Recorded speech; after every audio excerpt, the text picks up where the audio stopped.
What's good, everybody? Thank you guys for tuning in to a new episode of Tune Check Podcast.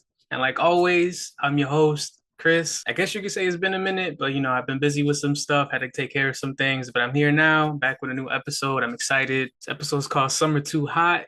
You already know. It's actually been kind of hot these past couple of days. I mean, except for this week where it's raining a little bit. But other than just the weather, like there's just been so much like happening since May. Just a lot of crazy things from like Tory Lanez and the Megan Thee Stallion case to like the Diddy trials. So many albums got announced. So many recent albums dropped that have been just great, to be honest. Like some of the albums that I've been listening to, well, some of the projects that I've been listening to so far came from like Blessed, Trueno. I've been listening to T Grizzly's album like crazy. I've been listening to a lot of Raul Alejandro too. I went to his concert last month and it was like one of the greatest concerts I've been to be honest. He's such a great performer. Lil Sims dropped. I think her album was amazing.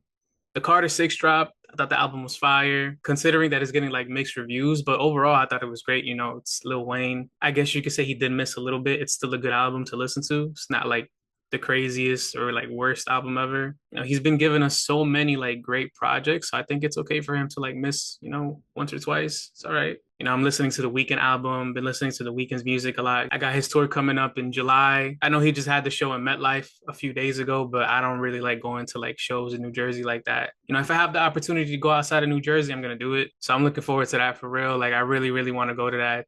It looked great. Aside from Playboy Cardi, it looks amazing. We also had the BET Awards on Monday. And honestly, I feel like that was one of like the best recent award shows, aside from like the Grammys that happened. I feel like this year the award shows have been really, really good. Like they like definitely stepped it up a notch. Shout out to Chris Brown who won. Shout out to Kendrick, man swept again. Shout out to Leon Thomas. He won an award as well. I believe SZA won also. Doechii won and she gave a great speech, and then she was talking about some other stuff that's going on. And then Kendrick just tied Beyonce for the most Album of the Year awards, at BET. So I think that's fire. I used to watch BET when I was a kid. Like every morning, I would always like wake up at like 7, not even like 6:30, 7 a.m., to get ready and shower. Mind you, my school was like down the block, but I just like that extra time to just chill before I went to school when I was like younger. But I would always turn on BET and like watch all the music videos that they would play. I would always rush home just to see 106 in Park, see all the top 10 videos, see everybody that they brought on, see everybody that they like would have to perform, watch all the interviews from Roxy and Terrence. And I would always watch the hip hop awards, mostly for the ciphers as well, because they definitely used to have like really, really good BET ciphers. But on this episode, we're just gonna recap everything that happened pretty much in May and some things that, happened in the beginning of June, since we're still in the beginning of June. First, I want to start off with the albums that were announced recently. I said this earlier, there's a lot of albums that were announced, a lot of new music that's been coming out that's actually great. But let's get into the ones that were announced. So we're going to start off with her. She pretty much posted on social media saying that her album is in the works. I think she's a great R&B artist. I love her creativity. I love her style of music. I've been a fan of her since like 2016. Like I play Focus like faithfully every day, I would say. I think that's such a great track, and I'm really excited for her to drop new music. It's been a minute. But next we got Offset. So he announced that his album is officially turned in and released a small snippet. The songs that he has been teasing, they do sound pretty good, but like there was also something else that he was in the news for. So basically, he ended up asking Cardi for spousal support, and I think that's just some clown stuff. Honestly, like y'all here making music about having money, rapping about this and that. I remember like that's so whack. I think it's whack that he asked this from Cardi. Also considering that he's the reason why they divorced. Like this man publicly cheated on her like multiple times. And then people were coming at Cardi like, oh, this and that, this and that. And I'm like, nah, bro, that's not how that works. Like this man was cheating on her like crazy. I know like it doesn't really affect like the whole claim and everything, but like that's just some clown stuff. You know what I'm saying? Like you have this person fund your whole project. I believe she funded one of his albums before too. You're still playing in her face, and it's just like, why are you doing this? I think it's corny. I think it's just clown behavior, and people were like, oh, he deserves it. It's not okay for him to downgrade his lifestyle, but it's just like you asked for it, basically. You know what I'm saying? But I feel like Cardi low key got her lick back because she did go off on him. Like there was some audio going around where she was like coming at him. It's like, yo, you're not gonna do this to me, this and that. And I hope like it doesn't happen to her. I hope she's like, no, I hope the court agrees with her and doesn't do it and doesn't let him like get that spousal support. She was calling him out for not seeing his kids as well. And it's just whack. Like it's super whack. But then I believe she ended up posting a picture of her new man and her son. Like they got the same braids, and I think Offset just got like upset, and he ended up like deleting his Instagram and whatnot. But let's speak about these albums dropping. So next we got Giveon. So he announced he's dropping his album Beloved. 7-Eleven. You know, if you go to 7-Eleven, you get free ices that day too. So, you know, you about to catch me in there. I love ices. But anyway, but yeah, he's dropping his new album. I believe it's called Beloved or Beloved. I don't know. I think it's Beloved. If it isn't, it is what it is. But I'm excited for it. You know, Giveon definitely is like a really like strong force in R&B right now, especially with like his two other projects that came out, you know, from the features that he's been doing. It's definitely growing into like a really big artist. Even his recent song with Teddy Swims has been like blowing up as well. You know, it's good for him. I think he has a great voice, definitely a unique voice. The recent singles that he's dropped from this album have been honestly really, really good. And then another R&B artist is gonna drop that I'm looking forward to is Bryson Tiller. So my boy announced that he's dropping a double album, Solace and the Vices. I'm excited for this. I loved Bryson Tiller's album last year. That was my favorite R&B album to come out last year. You know, he's really out here just working on his video game, and he's gonna be on tour with Chris Brown. So I'm waiting for that as well. I'm going to that show. Maybe it drops like around the summertime, or maybe it will drop around the fall, like he said, considering that that's the season that changes life. And then another R&B artist that's coming back into the scene is Tiana Taylor. I'm excited for this one. She announced her album Escape Room is coming out. You know, she released her single Long Time with a video. She even performed that at the BET Awards as well. Song is fire. The video was amazing. I feel like this Tiana Taylor album is going to be her like Lemonade era, to be honest, considering that the single was called Long Time and it's just about her saying that she should have been left a while ago. You already know that was a shot to her last relationship, I believe. What I think it's been like 5, 6 years since she dropped like an actual album. Definitely one of the best like R&B artists out, in my opinion. I don't care what anybody says. Then afterwards, we got Ty Dolla $ign. So he officially put up a pre-order link for his album Tycoon. It's coming out June 13th. He released a single All Mine, but he's been teasing music off of this album for like the past couple months, I believe since like what, December, January. So this is another album I'm excited for. But that's it for the album releases. Next, we got one like piece of news that was probably one of the biggest things that happened in May. You already know Joey Badass versus the West Coast. Like that was probably one of my favorite rap beefs to happen recently. Just him going against like what, like 4 or 5 rappers from the West Coast and just really holding his own and just killing each one of them with his verses and everything was just fire, bro. Like Joey really held it down for the East Coast all by himself. Yes, there were artists that did release diss tracks, you know, at the West Coast, you know, trying to back up Joey, but Joey really didn't need none of that help, to be honest. Like he really just like slayed him with the finals and then with the diss track he dropped afterwards. You know what I'm saying? Like the West Coast didn't really have nothing on Joey. They were all rapping about him acting and about him being at Diddy parties, but Joey really just flipped that on them and just came at them like crazy. Like he's like, I don't care. Like I got bars on bars. I got everything racked up for y'all if y'all really want to go like that. And that's what he did. There was an interview that Ray Vaughn had recently where he said that he hates how like people think that it's Joey versus the West Coast. I didn't understand that because that's exactly what it was. Like, you know what I'm saying? Like you got all these West Coast rappers just coming at Joey. I thought that was corny. I didn't really like understand that. I think he's just mad because he lost. I don't care what anybody says. Ray Vaughn's been asking and been sending shots at him for a minute, but Joey really just like took him out quick, easy. Joey also, you know, was out here posting up pictures of him making a video for My Town. You know, he even released Crash Dummy, where he's like mocking Kendrick's flow, copying it, making references to Not Like Us, saying that he saw Kendrick and Top at the Diddy parties as well. If Joey and Kendrick got into a rap beef, that would be fire. I really do feel like Joey could keep up with Kendrick. I feel like that'll be like one of the best rap beefs ever, to be honest, because I really do believe Joey could keep up with Kendrick. In terms of who's going to win, I think a lot of people are going to say Kendrick. Even if Joey out raps Kendrick and everything, people are still going to give it to Kendrick because of the recency bias, you know, because of like all of these things that he's doing right now, just how popular he is right now. But I would love to see it regardless, you know, like I think it's fun for hip hop. Like I think this is like actual, genuine, like really good rap beef, you know, like it's not as crazy as, you know, Drake and Kendrick, where they were both being hypocrites and pretty much just like, let's see who makes up the better lies, this and that. But speaking about Joey, you know, he did announce that he wants to release his album by August 30th, and I'm here for it. My birthday in August, bro. So, you know, if you're going to drop an album, Drop it in August. But speaking about another artist that's, doing his album rollout is ASAP Rocky. He hit us with a number to call. If you call, it previews a track. He also teamed up with Cash App to pay 1 million in afterpay payments.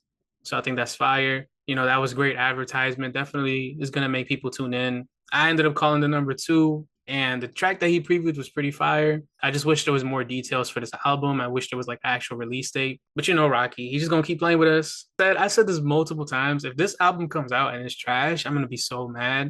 I'm gonna crash out because he's really just been playing this entire time. But hopefully that's not the case. So next we got some Drake news. He announced OVO Fest for 2025. He was at Central C's tour stop in Canada, and he pretty much said that it's happening. He confirmed that it's happening. He asked most likely Central C is going to be like on the list of people who are going to perform because he said we need you there. And then there was also an image of a 6-track EP from Gordo and Drake that might be coming out. He's the same producer that worked with him on Honestly Nevermind. And Honestly Nevermind was one of my favorite albums. So if they really are making another project together, I think it's gonna be a hit. Like Honestly Nevermind was so slept on, and it's a great like summer album too. So if this really comes out like around right now, I think that'll be perfect. Like I love house music Drake. I think he did his thing with that album, like I said. So I'm definitely looking forward to this, and I hope like it actually does come out. Then there was like other rumors in regards to Iceman coming out. Pretty much the same thing that everybody's been saying, that I've been saying for like the past couple months, couple weeks, honestly, couple weeks or months, about it dropping over the summer. It might drop around OVO Fest. He just announced it. This man also announced this tour with P&D, and it's only for the UK and EU. Like he's really not messing with the US right now. I hate it because I've been asking for this tour for Some Sexy Songs for You for like a minute, bro. I'm like, yo, he needs to do a tour in the US. Like, I know he just had a tour like back in like 2024. Like it just ended. Like, it's all a blur, the one with J. Cole and everything. But like I was so gassed up when I seen that he announced, a tour with P&D. Cause I'm like, yo, this album is fire. Like this is an album I've been replaying like crazy. Aside from like the Weeknd's album, like, the replay value is insane. Then when I seen only UK and EU, my whole mood just shifted. I'm like, bro, like that sucks like so much, bro. Like it was whack, bro. Next, we got Clipse. So Clipse announced their album Let God Sort Them Out. Comes out 7/11 as well. It was recorded in the LV headquarters. Cause designed the album cover, and I think that's fire. The album cover is insane. Pre-order link is available. I pre-ordered the vinyl box that came with the shirt with the pink lettering. I think that looks fire. He got other color shirts as well. Then he has like CDs, CD bundles and all of that. So but the designs are just insane. I think it's so fire. The album is also produced by Pharrell. They released a single called Ace Trumpets as well. They've been teasing this album coming out for a minute, so I'm really excited for it. But there was also another piece of news that came out, in regards to Clipse. So Def Jam ended up dropping Clipse from the label because of a Kendrick Lamar feature on the album. The label wanted to pretty much censor the song and remove it. Clipse was like, nah, they still on business. They was like, nah, we're not doing that. Like, this is our album, this and that. We're going to drop it how we want to drop it. So the label ended up dropping them. Pusha T said that he had to pay 7 figures to get out of the deal. And, it seems like they were pretty much scared considering that UMG has a lawsuit with Drake. I mean, I don't think anybody knows what Kendrick said on the track. We're going to find out on 7/11. But I'm happy that Clipse didn't remove it. I'm happy they didn't censor it.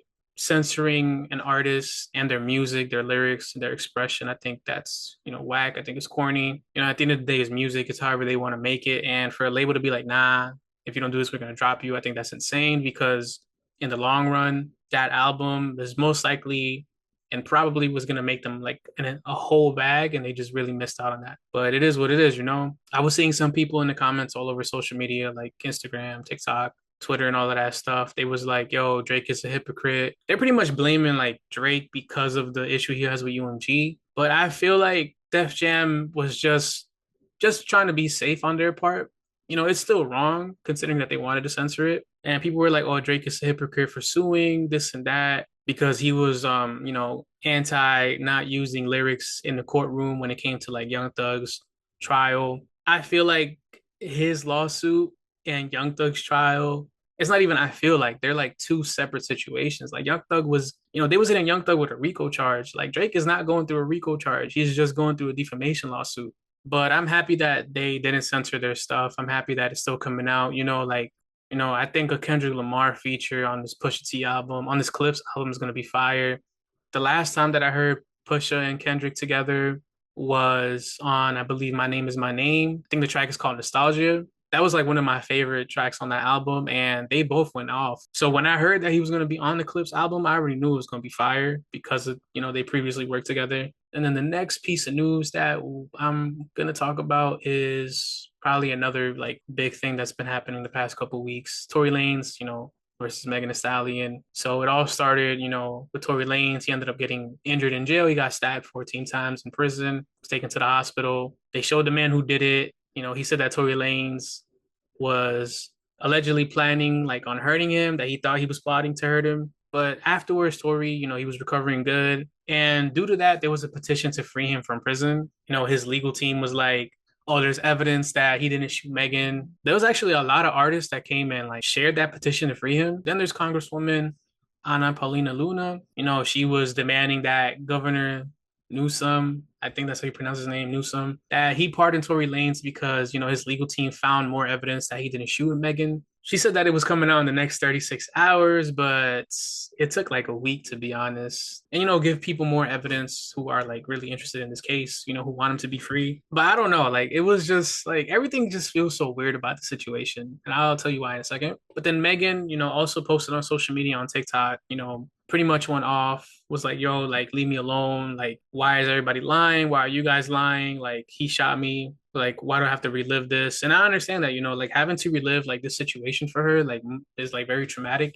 I mean, the situation is traumatic itself. So it just sucks that, like, she does have to go through this again. And that even after, like, 5 years, it's still, like, a thing. And there's like already like a hate train for Megan, which I don't really know why. Like, I don't know why like people just want to hate on her so much. Like, I think it's whack. I think she's a great artist. She makes great music. She's getting her bag. She's doing all these things to get her money up. She's not bothering nobody. So I just think it's corny. You know what I'm saying? Like, and then Megan's legal team also released a PowerPoint that explains why Tory Lanez is guilty, basically just to shut down the idea of him being, pardoned. And this is the thing that sucks too. Like the only artist that I have seen like that came out publicly to support Megan, well, that I like I said that I've seen that I've noticed was SZA. SZA was like, yo, like people are really being dumb. Like I don't understand, and she really was just supporting Megan the entire time. And I love how SZA did it also because she's like in the limelight right now. She's doing all these things on tour. She's popping right now, all this hype for her. So I really do like how she used her platform to just like support Megan and like, let everybody know like stop being dumb. But then Azalea Banks also replied to Megan and she was just saying like some crazy stuff like, yo, how is like Tory Lanez doing this to you if he's in jail, stabbed up? Like, stop letting your guilt get the better of you or something. She did have like a point to what she was saying because Tory Lanez isn't really doing anything to her, like physically or like emotionally or anything. Like he's not really saying anything to her because he can't. Then like they ended up leaking like the video of Tory Lanez getting stabbed, and I'm just like, yo, that's crazy. Then eventually Tory Lanez's legal team actually dropped evidence, that they were using to claim that he didn't shoot Meg. There's a video of like people speaking the night that the incident happened. Also, a recording of, the witness, Sean Kelly, stating that he saw a woman fire the gun. Tory Lanez's team also launched a website, with the evidence claiming that he's innocent, to get him pardoned. They even released footage of Megan Thee Stallion stepping out of the car, and it shows that she's stepping on glass. There's a video of her speaking to the doctor about it, saying it wasn't a gunshot wound. And then there's like a video of Tory Lanez speaking to the cops in the interrogation room, making sure that like, Megan and Kelsey are all right. But yeah, like this whole thing is just like really, really messy. And I feel like it makes both of them look bad regardless, and also I feel like this was just another way of Tory's team just making Megan look bad. Really understand that, at the end of the day, like this was a traumatic experience for both parties, especially for Megan. And another thing that I don't understand too is like, why didn't they present all of this when they were like in the courtroom or like when this whole thing was happening? Like he should have just taken a stand and said something. And, he should have like really presented all of this. His team should have like been like, yo, we got this, and that. So it's just like you really just gave yourself the L if like, all of this is true. But there hasn't really been anything that's come up afterwards, like no really like recent updates. So I feel like this just like came and went. Unless like tomorrow magically like something happens or like within the next like 30 minutes to be recording this because I always have that bad luck. And then last but not least, we got like the biggest piece of news that's been just like crazy. I already know what it is, the Diddy trial. So the past few weeks, for music news have really just been about this trial. And Everything that's come out of this trial has been just crazy. It's been like the craziest things that I've been hearing, the craziest details. And not like it's like this man is a freak, bro. Like he's really like a monster. Like that's insane. I wasn't really like a Diddy fan like that. I never really like listened to his music like that because I didn't really think of him like as a great artist or anything. But this whole thing is just like wow, like just the power that this man had. So the people that have taken the stand so far have been male escorts, Cassie, a few of Diddy assistants, the security guard who took the video that we all seen of Diddy assaulting Cassie, Don Richards, Kerry Morgan, Cassie's ex-best friend, Kid Cudi, another friend of Cassie's, took the stand as well. And this whole case has just been really crazy, like I said from the start, just due to the details that have just been exposed. Like from the opening statement from the male escort on day one, explaining how he met Diddy and Cassie and like what they would do. Then Cassie just testifying for like 3 days and revealing that Diddy like physically assaulted her multiple times. And that even though she like did enjoy what they had at first, things just got crazy and it was just too much for her. That he was just like a jealous and obsessive person. He would make her have freak offs whenever like she didn't want to, and even if she was like on her cycle, and it's just like, yo, that's crazy. Like when I had read that and heard it too, I'm like, nah, like that's just too much, bro. She would be like drugged out and just exhausted, and she would still have to do it. She even like stated that Diddy would like overdose, like a couple times, and would make her call him Pop Pop, which is her grandpa's, name. That the freak offs would last days, that Diddy would basically just check up on her unannounced and he wouldn't let this girl go for anything, Like there was no way of leaving. There was like a lot of people that were saying like, oh, Cassie stayed, Cassie this, Cassie that, she was there too. It's her fault as well. And I just thought that was just kind of dumb, because like are they not listening to what she's saying? Did they not see the video of him like assaulting her like aggressively, like all of that damage that he did to her? There is no way of her leaving because she mentioned that he would assault her multiple times. Like this happened frequently over the course of them being together and even them not being together. There was no way of her leaving because this man would go and check on her like unannounced, always check where she is. Even if she did leave, she would have people like, he would have people find her. You know what I'm saying? Like that is scary. There's no way of her leaving that, even if she wanted to. There's also a testimony from Don Richard who said that she saw Diddy hit Cassie over the head with a skillet, and he told Dawn that she could end up missing if she spoke out. Like stuff like that is just like terrifying. You know what I'm saying? Like this man has so much money that he could just make you disappear like that. And she also mentioned that her former bandmate, I think that's how you pronounce her name, Kalina Harper, was present during the 2009 incident between Diddy and Cassie, but she just didn't want to say nothing. And I mean, I get it. Like she was scared, like that's scary stuff. And she does not want anything to do with this. The security guard who took the video that, was released of Diddy assaulting Cassie, in the hotel. He took the stand, basically explained what happened that day and how he saved the video because no one would believe him. Cassie's ex best friend also took the stand too. She was saying how they both had to hide and ditch from Diddy, that Diddy like hit her with a hanger and gave her money to stay quiet, and which is what made her become distant and stop being her friends afterwards. Like I would have done the same thing too. That about to like assault me and like do all of this stuff. Like what? Nah, I'm out, yo. Like that's scary, bro. Kid Cudi took the stand as well. He basically explained what happened, when did he try to blow up his car? We all know the details, but he really just like confirmed and just gave more information about stuff. How, Diddy like texted Cudi and called him saying, I'm waiting over here for you. One of Diddy's assistants also confessed that he wanted to kill Cudi. The one thing that I thought that was whack about this whole thing was Young Thug. Like this man really like posted up and said, so Cudi a snitch. That's corny, bro. Like he called Cudi a rat. That's corny, bro. Like just like like just be quiet, bro. Like this whole thing is completely different from what you had going on. It ain't even about being a snitch. Like this man was out here really just trying to hurt everybody. Like I thought that was just dumb. Like man, like Young Thug lost some points from me there. Like that was just the dumbest like thing to say. Aside from all of this, like I hate to say it, but like Diddy's defense is really doing their job. Like he's paying them to do something and they're really doing it out here. Like they pretty much was like, yo, if this was a domestic violence case, Diddy would be in jail. They owned up to that. They cross-examined Cassie, was like, hey, like, you're saying all of this, but there's messages showing that, you wanted this, that you wanted to engage in these things, that you love this man. She was like, yeah, like they pretty much just turned some of that around. Then the cross-examination, the security guard was crazy. So basically, the security guard was like, yeah, did he try to give me money to, basically keep everything quiet? But then they was like, oh, but didn't you tell him that he had to pay for all the damages that he like, all the damages that happened? everything that he broke. He was like, yeah. And then after you said that he gave you the money, right? He's like, yeah. So they're like, wouldn't that be the money that you're asking for the damages? And I'm just like, yo, that's crazy.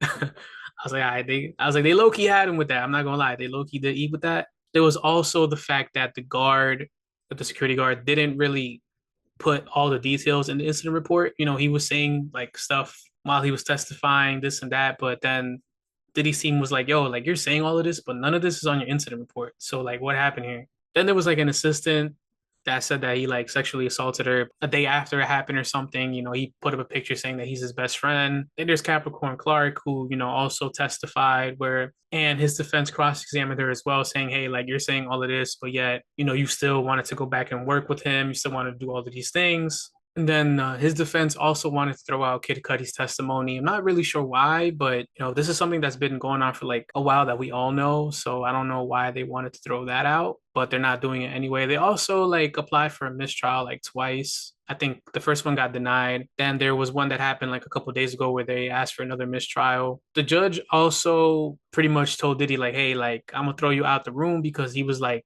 looking at the jury just nodding, shaking his head and stuff. So, you know, he took that as like, I guess, something threatening. I mean, I would too. But he's like, "Yo, if you keep doing that, I'm gonna kick you out of this courtroom." Then there was a couple other assistants that went up to testify. There was one of Cassie's friends that went up to testify as well, saying that Diddy like hanged her from the balcony and that it kind of like damaged like her back and everything, that she had those pain. And they were basically just trying to find like, you know, how she's lying and whatnot, just trying to get money. Then there was like a couple other like Jane Does that popped up, but there hasn't really been anything else that was like wild, or any other celebrities that came out to like speak about this or anything that they have to contribute. They did mention like a few artist names. They did mention like a few other celebrities in their stories, but it's, you know, nothing like that would require them to like come in and like speak and testify or nothing, you know? I believe there's like 2 or 3 more weeks of this case left, you know, and then we're like officially get like a verdict. But, you know, I do hope that this does get resolved. But I'm happy that, you know, Cassie is like doing well, that she's doing better. And, you know, shout out to her husband for being a really good like support system for her. He's been by her side through this whole thing. He released a statement that, you know, one of her lawyers read, I believe. You know, I know it must have been hard, like hearing all of this from her at first, because obviously they had to talk about this. But shout out to him for just sticking through. Not a lot of people would do that, especially in this situation. But with that being said, that pretty much wraps up this episode. But thank you guys for listening. Thank you guys for watching this whole thing. Like I said, I know it's been a minute, but like always, like this video, you know, subscribe, comment. I'm also on TikTok and Instagram. I'm also on different streaming platforms as well: Spotify, Apple Podcasts, you know, Amazon. The Buzzsprout link is in my description below. But, you know, share my channel with everybody, share my pages, go follow me on my social media pages. You know, share this with your family, send this to your friends, coworkers, anybody that could listen. I appreciate all the love that I've been getting on social media, to be honest. Thank you guys for listening. Go check out my other episodes as well, all my other content. And I'll catch you guys on the next one. Peace.